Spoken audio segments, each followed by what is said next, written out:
The family, my dear family, कैसे हैं आप सभी। आई होप आप सभी मस्त हैं, स्वस्थ हैं और व्यस्त हैं बाबा की याद में। और आज हम पहाड़ी की ऊंचाई की चोटी पर चढ़े हुए हैं और अभी हमें नीचे टीले पर जाना है। उसके दौरान मैं आपको दिखा देता हूँ कहाँ और कितनी ऊंचाई पर हम चढ़े हैं। अभी दिखाता हूँ आपको अब कहाँ जाना है। देखिए इतनी चौड़ाई और सामने गाय मैया आ गई, छोटी प्यारी प्यारी सी, नन्ही नन्ही सी। या मरिएगा नहीं। और उसके पीछे पीछे बेटी भी आ रही है। बेटी है कि मौसी है। और वो सामने आप देख सकते हो वो बाबा का सेंटर है। अभी आपको थोड़ा सा जूम कर देता हूँ।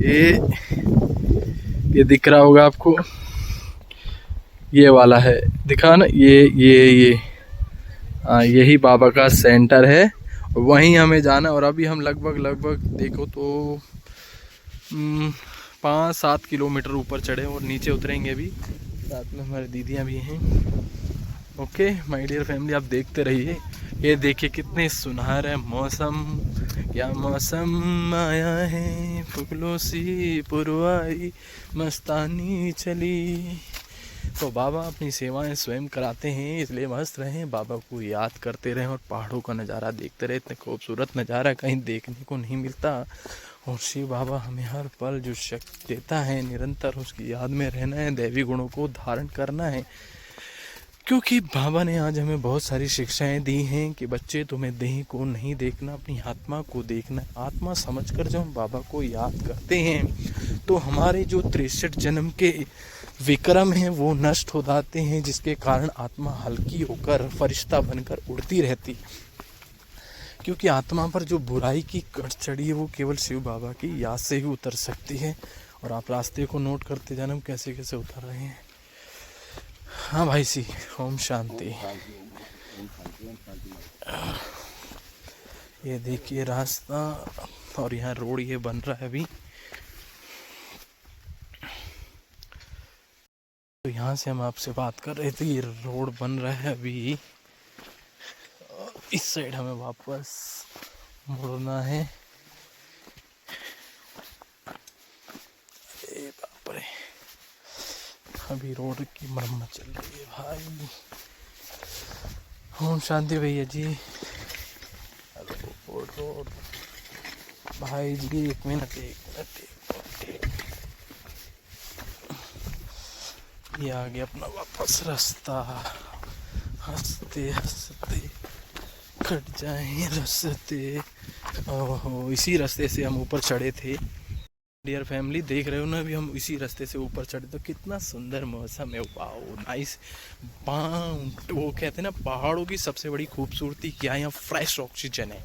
आपने देखा होगा कोरोना काल में जब क्या हुआ, मैं आपको सामने से रास्ता दिखा देता हूँ, इससे क्या आपको पता नहीं लगे मैं कहाँ से उतर रहा हूँ।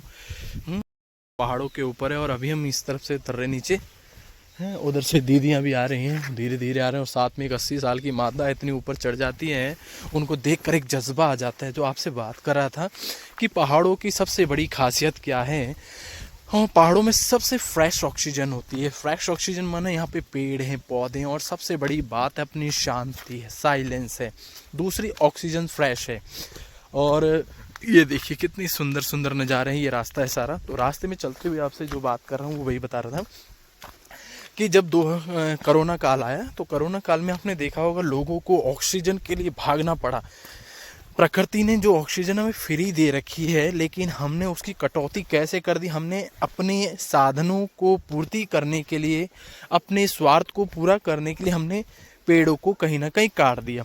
इसमें मनुष्य से ज़्यादा मुझे ऐसा लगता है, अब ये राइट है या रॉन्ग है आई डोंट नो, गवर्नमेंट का, कि गवर्नमेंट खुद ही उस पेड़ों को ठक ठक काट देती है। कई बार देखा ना, बड़ी बड़ी बिल्डिंगों के चक्कर में पूरे जंगल को मॉल्स के चक्कर में साफ कर देती है। और बाद में फिर जनता से गुहार करती है कि पेड़ लगाओ। अरे पेड़ तो जनता भी लगाए, ये तो खासियत है। पेड़ लगाओ, पौधे लगाओ, लेकिन गवर्नमेंट को भी ये ध्यान रखना, जितने वो काटती है उसके एवज में कहीं ना कहीं वो उस स्थान की जगह, उस जगह पेड़ भी लगाए, इर्द गिर्द भी लगाए। और सरकार के साथ साथ हमारा भी एक कर्तव्य बनता है कि हम भी उस स्थान को हरा भरा रखें जहां हम रहते हैं। छोटी छोटी जगह, छोटी छोटी क्यारी लगाएं, अपने आसपास घर पार्क का ध्यान रखें।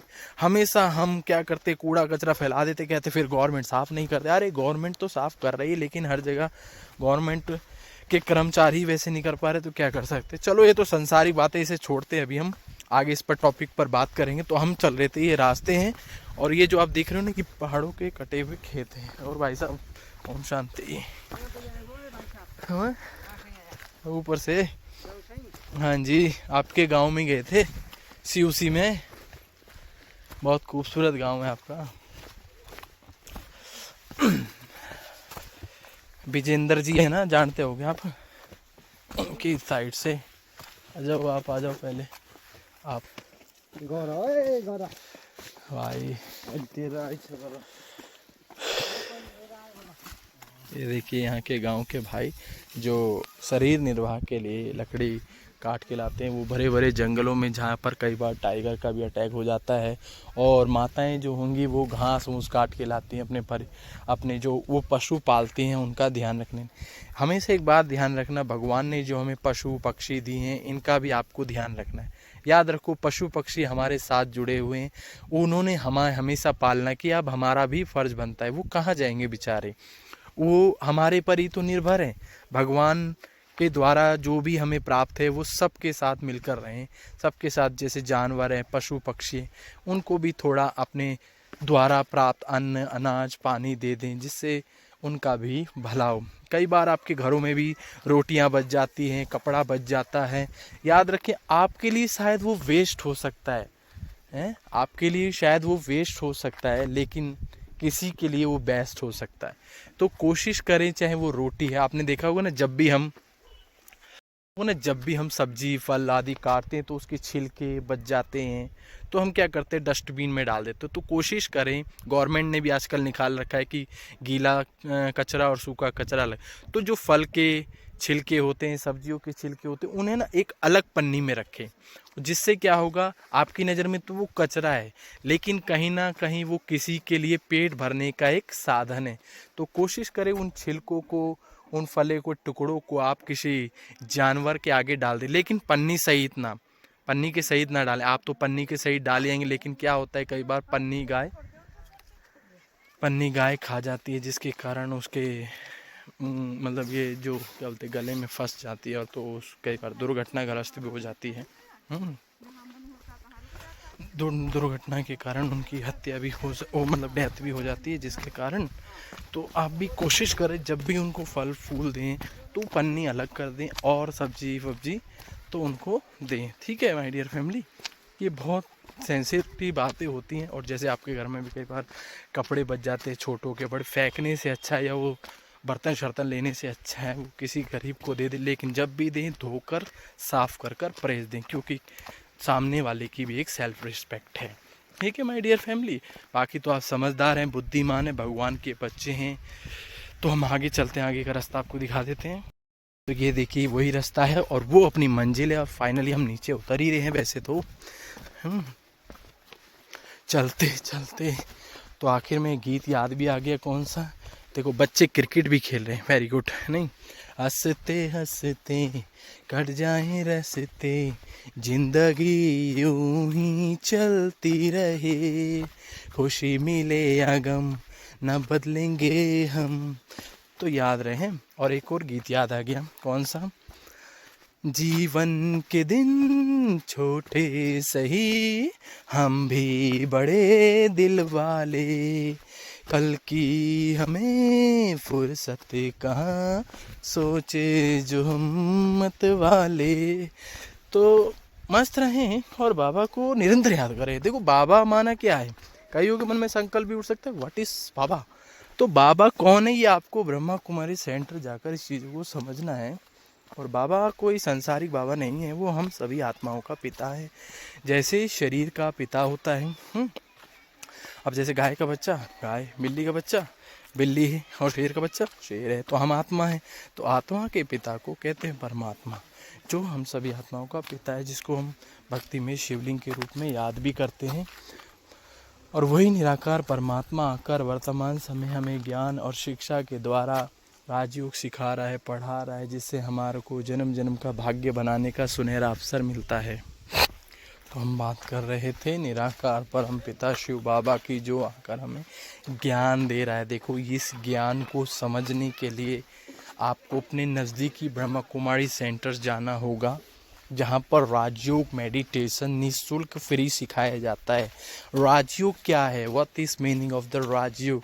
राजयोग केवल एक सिंपल विधि है अपने आप को जानकर उस परमात्मा को जानना। जैसे गाड़ी को चलाने के लिए क्या चाहिए? ड्राइवर। तो जब ड्राइवर गाड़ी सीखने जाता है तो उसको 3 सब्जेक्ट पढ़ाए जाते हैं, ABCD, अर्थात एक्सीलेटर, ब्रेक एंड क्लच। ऐसे ही आपको राजयोग सीखना है तो स्वयं को जानना होगा। और जब स्वयं को जान जाते हैं कि मैं कौन हूँ, जैसे हम कहते हैं ना मैं और मेरा, मैं कौन हूँ? आत्मा, और ये मेरा शरीर है। फॉर एग्जाम्पल, जैसे हम कहते हैं ये मेरा हाथ है, ये मेरा सर है, ये मेरी आँखें। कभी आपने कहा कि मैं हाथ हूँ, मैं आँख हूँ, या मेरा हाथ है? जैसे हमारे पेट में दर्द हो, हम क्या कहते हैं? डॉक्टर साहब मेरे पेट में दर्द हो रहा है। कभी ये कहा कि मैं पेट दर्द हो रहा हूँ? ऐसे मैं और मेरा, इन 2 शब्दों के द्वारा ही हम इस कर्म क्षेत्र पर कर्म कर रहे हैं। लेकिन मैं के भूलने पर हमें अहम आ जाता है। जब हमें वहम हो जाता है कि मैं ही सब कुछ कर रहा हूँ तो अहम बन जाता है। अहम माना अहंकार, और वही हमारे पतन की जड़ बन जाता है। तो माय डियर फैमिली, जैसे शरीर को चलाने के लिए शरीर का पिता है, रोटी सब्जी लाता है, ऐसी आत्मा का पिता वो निराकार जो वर्तमान समय आकर हमें ज्ञान दे रहा है। फिर से आपसे वही रिक्वेस्ट करता हूँ कि आप भी अपने नज़दीकी ब्रह्मा कुमारी सेंटर जाकर आए हुए उस परमात्मा को पहचान ले। नहीं तो याद रखना वही बात हो जाएगी, कौन सी, कि चिड़िया चुग गई। अब पछताए होत क्या जब चिड़िया चुग गई खेत। नाव और नेवर। देखो हम कहाँ थे? इतनी ऊपर थे, और ऊपर होने के कारण उस स्थान पर सेवा चल रही थी। अभी हम नीचे उतर के धीरे धीरे आ गए हैं, और फिर से हमारी बस मंजिल थोड़ी सी दूर रह गई है। देखो, मंजिल में थकान किसको होती है? कभी आपने विचार किया? एक बार बाबा ने मुरली में कहा कि बच्चे तुम आबू से पांडव भवन तक आ जाओ तो तुम्हें थकान नहीं होगी। तो मुझे ना संकल्प चला कि ऐसा कैसे हो सकता है। तो इसका ट्रायल करने के लिए क्या किया, अभी जहाँ फ़िलहाल हूँ पहाड़ियों के अंदर, तो क्या किया, तो जैसे मोबाइल चलाते चलाते चलाते 2-3 किलोमीटर पता ही नहीं लगा कब निकल गया। तो समझ आया कि यदि हम अपना ध्यान मंजिल पे रखते तो कहीं ना कहीं ऐसे लगता है यार कब आएगी थकान, क्योंकि हम जर्नी का मज़ा नहीं ले रहे हैं। मंजिल तो मिल ही जाएगी, तो मज़ा किसका लेना? मंजिल का। ऐसे भगवान कहते हैं तुम्हें संगम युग पर हो, तुम्हें संगम युग 100 वर्ष का है, इसका आनंद लेना है तो इसके डाउन अप सब में आनंद लो, क्योंकि यू आर ए यात्री है। इसमें उतार भी आएगा, चढ़ाव भी आएगा। तू ये ड्राइवर हो, आप फर्स्ट क्लास हो, तो आपको खुशी खुशी से उस परमात्मा को याद करना है, एंजॉय करना है। सतयुग तो जब आना आ ही जाएगा। ये परमात्मा का साथ, परमात्मा का प्यार, भगवान की मुरली, बाबा की सेवा, ऐसा सुनहरा मौका फिर कभी नहीं मिलेगा। इसलिए तो है बाबा के यहाँ गीत बनता है, चलता है कि कहाँ मिलेगा बाबा ऐसा, सतयुग में तेरा प्यार, भले ही रो के महलों में होंगे। देखो बातों बातों में हम ऊपर से नीचे कब आ गए, और वो सामने आपने सेंटर देख ही लिया होगा।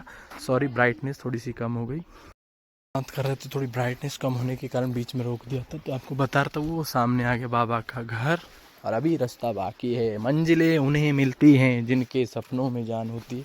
क्या कहा गया है कि मंजिलें उन्हें मिलती हैं जिनके सपनों में जान होती है। पंखों से कुछ नहीं होता, हौसलों से उड़ान होती है। इसलिए फिर किसी ने कहा है कि ज़मीन पर बैठकर क्या आसमान देखता है, ज़मीन पर बैठकर क्या आसमान देखता है, अरे अपने पंखों को खोल, ज़माना उड़ान देखता है। इसलिए अपने दिमाग में ना तो ख्याली पुलाव ना बनाए कि मैं ये कर लूँगा, मैं वो कर लूँगा, ऐसा करूँगा, वैसा करूँ। बाबा ने कहा करने वाले कहते नहीं, करके दिखाते हैं। ओम शांति माता जी। ठीक है साहब? हाँ जी। तो अभी आपको माता जी दिखें, देखिए कितने सुंदर तरीके से माता जी अपने यहाँ पानी दे रहे थे। फाइनली हम पहुँच गए हैं। तो मैं कब हम नीचे आ गए पता ही नहीं। अभी हम गेट पे जाकर आपके साथ सारी बातें करते रहेंगे। ओके, ये ऊपर से जब हम नीचे आए, ये रोड है, वो सामने भंगार गांव है, ऊपर शिवसी है, आगे बैजरू है, फिर ककरोड़ा है, और उससे आगे फिर एक और गांव था, उसका नाम क्या है, ककरोड़ा, भंगार, बैजरो, सिउसी, पता नहीं अजीब अजीब नाम है तो वो याद नहीं आ रहे। बाकी हम देखो यहाँ आ गए हैं बाबा के घर में। ऊपर से नीचे बातों बातों में कब पहुँच गए पता ही नहीं लगा। बाबा को सदा शुक्रिया करें, बाबा को प्यार करें, ऐसा जीवन कभी नहीं मिलेगा। देखो वहाँ थे, वहाँ पर, वहाँ से टिक टिक टिक टिक कब आ गए।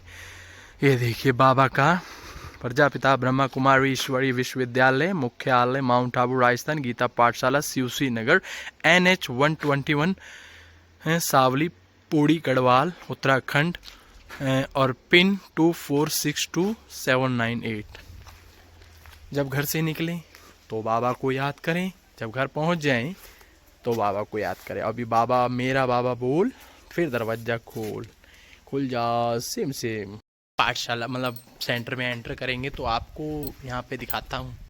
बाबा का कमरा अभी फ़िलहाल लॉक है, और ये है नीचे का क्लासरूम जो अभी अंदर ले जाता हूँ। ऊपर रैन बसेरा है, और ये बाबा के यहाँ के सुंदर सुंदर फूल हैं जो यहाँ की दीदी जी ने बड़े ही प्यार से इनकी पालना करती। ये देखिए, वाह वाह वाह वाह वाह, ये देखिए बड़ी ही प्रकृति आपकी सेवा करती, आप भी उनकी सेवा करें, क्योंकि प्रकृति हमारी माँ है। कितनी माँ है हमारी? बताओ, कौन बताएगा? हमारी माँ है 5। कितनी है? 5। अब आप सोचोगे 5 कैसे हो गई? तो पहली माँ है परमात्मा शिव, जो हम सभी आत्मा की पिता भी हैं, माँ भी हैं, इसलिए हम उसको भक्ति में कहते हैं तुम ही हो माता पिता। फिर हैं ब्रह्मा अर्थात शिव बाबा, जिनके द्वारा हमें अडॉप्ट करते हैं। फिर है मातेश्वरी जगदम्बा माँ, अर्थात हम बच्चों की अलौकिक माँ। फिर तीसरी माँ है, 3 हो गई। फिर एक शरीर की माँ, कितनी हो गई? 4। फिर एक धरती माँ 5, और एक गाय माँ, वो हो गई 6 माँ। सोचो, दुनिया एक माँ के लिए तरसती है, हमारे पास 6 माँ है। और ये अभी आपको क्लासरूम दिखा देते। ओहो, क्या हो गया? जूता उतार दो पहले। जूते उतारने ही पड़े। देखो भक्ति में यादगार है, मंदिर में जाने से पहले जूते उतारने पड़ते हैं। ऐसे ही निराकार परमात्मा को याद करने से पहले इस देह को भूलना पड़ता है। इसका ये भक्ति में याद, क्योंकि ये देह भी एक चमड़ी है, इसलिए मंदिरों में चमड़ी बाहर की जाती है। ये लीजिए, फाइनली ये आपकी बाबा की क्लासरूम।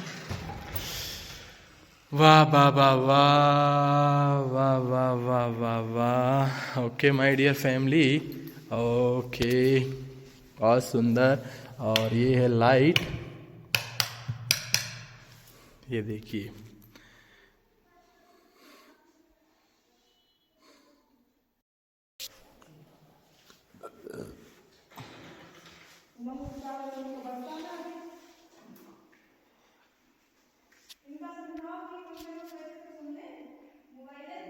भी सेवा पर जाएं, बाबा को याद करें। घर से निकले तो बाबा को याद करें। कुछ भी काम करने से पहले शिव बाबा को याद करें।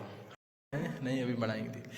तो कोई भी काम करने से पहले शिव बाबा को याद करें। जाए याद करें, आए याद करें, करते करते याद करते रहो। और याद करने में कौन सी मेहनत लगती है? बुद्धि से ही सोचना है, मेरा बाबा, प्यारा बाबा, मीठा बाबा, शुक्रिया बाबा, आई लव यू बाबा। बाकी माता जी फर्स्ट क्लास तरीके से चढ़ गई, दीदी भी चढ़ गई, और इनके साथ साथ साथ हनुमान जी की पूँछ होती है ना, तो हम पूँछ समझो चढ़ गई।